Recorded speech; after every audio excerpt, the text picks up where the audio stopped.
Man, that scream cut through the morning like a chainsaw through butter. High-pitched. Panicked. The kind that makes every dog in a 3-block radius start howling. I was out on the porch. Coffee still warm in my hand. And I just smiled. Slow and easy. Because I knew exactly what had happened. See, I'm Jack Harlan. 56. Retired postal inspector. And the woman doing all that yelling was Diane Whitaker, president of the Pine Ridge Estates HOA. The self-anointed empress of our little slice of suburbia. She'd been sticking her nose. And her fingers. Where they didn't belong for weeks. And this morning, well, let's just say her hand got a lesson in boundaries. Courtesy of a little spring-loaded reminder I left in my mailbox the night before. Not lethal. Just educational. The neighbors spilled out of their houses like ants from a kicked hill. Phones up. Jaws dropped. Watching Diane hop around on the sidewalk. Clutching her wrist. That gopher trap still clamped tight like it was saying, "Gotcha." I took another sip of coffee. The sun catching my glasses just right. And muttered to myself, "You wanted my mail so bad. Diane. Hope you feel special now." Look, before I get into how we got here, drop your city and local time in the comments. Hit that subscribe button. Because the twist at the end, it's going to make you rethink every HOA memo you ever got. Pine Ridge Estates. It's one of those places you move to for the quiet. The perfect lawns. The white picket fences that scream. We made it. My wife, Ellen, and I. We worked our whole lives for this. 25 years of me chasing mail thieves across 3 states. Busting rings that'd make your head spin. Just so we could retire to a place where the biggest drama was whose turn it was to water the community petunias. Then we met Diane Whitaker. She wasn't your cartoon villain. Not at first. Didn't kick puppies or burn houses down. No. Diane was worse. She was the law in her own mind. Ruled the HOA like a dictator with a clipboard and a wardrobe full of neon blazers. Lime green. Hot pink. Tangerine. Didn't matter. She'd strut down the street like a runway model inspecting war crimes. Find old mister. Larson $50 for his trash, cans being visible past 7 p.m. Made Mrs. Delgado repaint her mailbox because sage green wasn't in the approved palette. Everybody laughed about it at barbecues. But nobody dared cross her. Me. I just wanted to prune my roses. Send birthday cards to our daughter in Seattle. And drink my coffee in peace. Then my mail started disappearing. First, I thought it was a fluke. A power bill here. A bank notice there. Maybe the mail carrier had a bad day. But when a package from my daughter, this little carved wooden owl she swore would bring good vibes, never showed up, I got suspicious. I'm old school. Spent decades making sure every letter got where it was going. So I checked the USPS tracking. Scanned. Delivered. 9:14 a.m. M. Front mailbox. Every single time. I called my old buddy Ray at the post office. Postmaster now. We go back to when we were both rookies freezing our asses off on stakeouts. "Jack," he says, "our system doesn't lie. Someone's taking it after drop-off." That night, I sat on the porch, staring at my mailbox like it was daring me to blink. And I felt it. This twist in my gut. Mail theft's a federal crime. 18 U.S.C. 1708. I put people in prison for less. And now it was personal. I started keeping a log. Dates. Times. What went missing? Asked around the neighborhood. Real casual. Like I was just making conversation. Most folks shrugged. But a few hesitated. Mr. Larson admitted his prescription refill never came. Mrs. Delgado said her insurance card vanished. And every time I walked past my mailbox, there was Diane, strutting by in her neon blazer, clipboard under her arm, flashing that smug little smile like she owned the air I was breathing.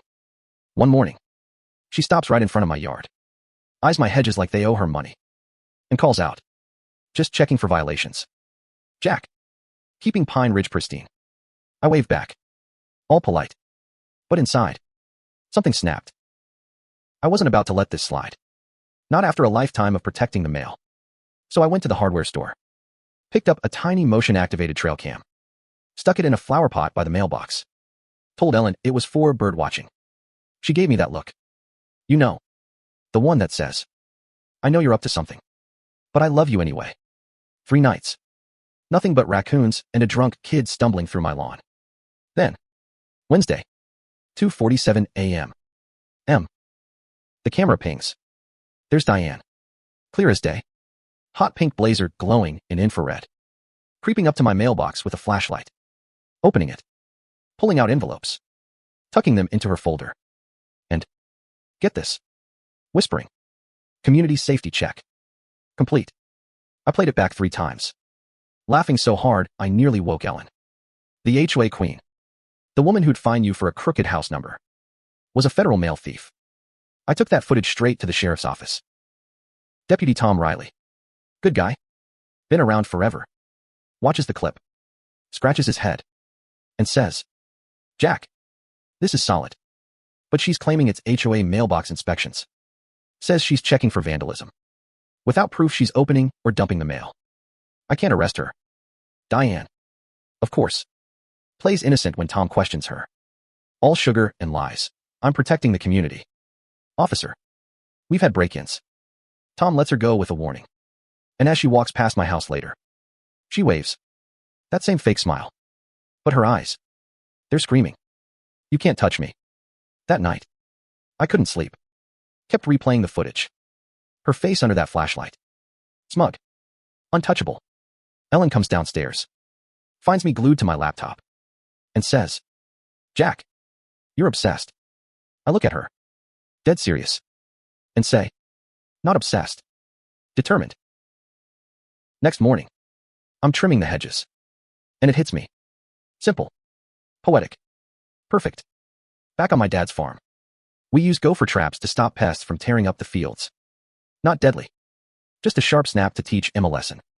A mailbox. I thought. Ain't much different from a burrow. I wasn't out for blood. Just wanted Diane to feel what it's like when someone messes with what's yours. That night, I'm out there with a screwdriver and a flashlight. Tweaking the trap's tension so it'll pinch. Not break. And I set it just inside the mailbox lip. Ellen catches me sneaking back in. Raises an eyebrow. And says, You're up to no good. Aren't you? I just grin and say, Trust me. Honey. This is going to be biblical. Morning comes. I'm on the porch. Coffee in hand. Waiting. 8:22 a.m. M. Here comes Diane. Lime green blazer today. Clipboard swinging like a battle axe. She stops at my mailbox. Pretends to jot something down. Then leans in. Pops the latch. And snap. The sound echoes like a gunshot. Her scream follows half a second later. Pure. Raw. Glorious. She's hopping backward. Trap clamped on her hand. Eyes wide as dinner plates. Yelling. Jack Harlan. You tried to kill me. Neighbors are pouring out. Phone's up. Some laughing. Some gasping. I walk over. Calm as you please. And say, Hold still. Diane. You're making it worse. Let me release it. She's shrieking. Don't you touch me. But I slide the safety tab. Ease the spring back. And her hand pops free. Red and welted, but not bleeding. She stumbles onto the grass. Pointing at me with her good hand. Screaming. He booby-trapped HOA property.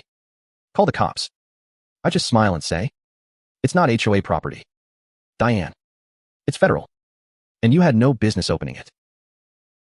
Sirens wail. Deputy Tom pulls up with an ambulance.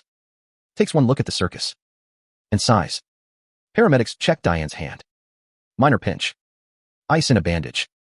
No hospital needed. But she's demanding one anyway. Still ranting about lawsuits. Tom asks what happened. I point to my porch cam. Say. Got footage of her stealing my mail. Multiple nights. Today was just the encore. I mirror the clips to my outdoor TV. Infrared. Timestamps. Diane's pink blazer glowing like a neon sign. Taking envelopes. Whispering her little catchphrase. Then another clip of her dumping my bait envelope in the community dumpster. UV tracer glowing on her fingers like she's been caught in a crime scene. The neighbors are murmuring. Eyes wide. And Diane's face goes from red to ghost white. Tom says, Jack, come by the station later. We'll need statements. And to Diane. Ma'am, you're going to want to stop opening mailboxes that aren't yours. The HOA. Of course. Loses its mind. Slaps a notice on my door that night. Emergency board meeting. 7 p.m. Topic. Jack Harlan's reckless endangerment. Ellen rolls her eyes so hard I think they'll fall out. But I'm ready. I spend the day building a case like I'm back on the job. USPS tracking logs. Camera metadata with SHA 256 hashes. Witness statements from Larson. Delgado. Even Tim from down the street, who saw Diane at my box at 3 a.m. I baited another envelope. Confidential property docs. UV gel on the flap. And sure enough, 3 nights later, Diane's back. Bandaged hand and all. Using a master key. Yes. A USPS master key. To open my box. Take the envelope. And toss it in the dumpster. I recover it. Glowing fingerprints and all. And I'm grinning like a kid on Christmas. The town hall's a zoo. Folding chairs. Whispers. Diane's not there. Probably at the hospital milking her trauma. But her lapdog, Carol, is banging a gavel like she's Judge Judy. I step up. Projector ready. And lay it out. Federal law.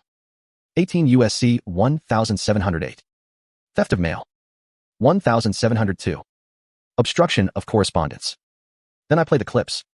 Diane's face. Her key. Her dumpster dive. The room goes dead quiet. Then Larson stands up and says, "My meds never came. I thought I was going crazy." Delgado nods. Same with my insurance card. Carol tries to shut it down. But the new interim president, Susan, calm as a lake, says, "We're tabling all mailbox inspections. This is federal jurisdiction." I walk out feeling like I just won a war. But I know it's not over. Diane doesn't quit. She doubles down. And she does. A week later, federal agents raid the HOA office. Find a locked cabinet stuffed with open mail. Bank statements. Medical bills. Even kids' birthday cards. Plus dossiers on every homeowner. Notes like Harlan. Ex-federal. Watch closely. Delgado. Late fees. Pressure point. Diane's arrested in her driveway. Still in her neon blazer. Handcuffs clicking as the neighbors watch from behind curtains. She glares at me across the street. And I just nod. Slow and steady. Like I'm saying, lesson learned. But she's not done. Files a civil suit. Assault. Battery. Emotional distress. Claims my mailbox is HOA property. Her lawyer's a slick type. Calls me a menace. Waves doctored hospital photos showing swelling that never happened. My attorney, Laura, tears it apart in court. UV tracers. Master key. Altered metadata. Witnesses galore. And the judge, sharp as a tack, dismisses every claim. Slaps Diane with an injunction. No touching mailboxes. Ever. And refers her for perjury. Carol gets nabbed for shredding HOA records.